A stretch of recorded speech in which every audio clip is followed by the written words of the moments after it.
रोजचे प्रतिबिंब 9 ऑक्टोबर. प्रमाणभूत आध्यात्मिक तत्व.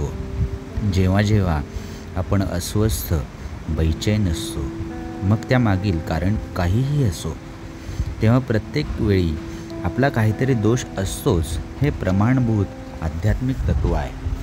मला पुढील अनुभव मिळेपर्यंत 10व्या पायरीतील प्रमाणभूत आध्यात्मिक तत्व खऱ्या अर्थाने समजलेच नाही.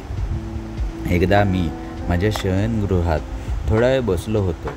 अचानकपणे घराबाहेरील मागच्या बाजूस माझी कुत्री भुंकू लागली. या शांतताभंगामुळे शेजारच्यांच्या कपाळाला आठ्या पडल्या. शेजाऱ्यांची नापसंती बघून मला माझ्या कुत्र्यांची लाज वाटली व रागही आला.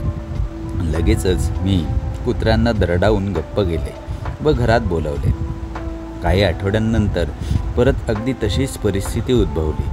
केवळ यावेळी मी अधिक शांतचित्त होतो म्हणून काहीही न करता त्या परिस्थितीचा स्वीकार केला. भुंकणे हा कुत्र्यांचा गुणधर्मच आहे. ती भुंकणारच. मी शांतपणे कुत्र्यांना घरात बोलवले. दोन्ही घटनांमधून मला शिकवण मिळाली की एखादी व्यक्ती एकासारख्याच घटनेतून 2 वेगवेगळ्या तऱ्हेचे अनुभव घेते. म्हणजेच याचा अर्थ असा की ती घटना एवढी महत्त्वाची नसते, तर त्या व्यक्तीची आध्यात्मिक स्थिती ही महत्त्वाची असते.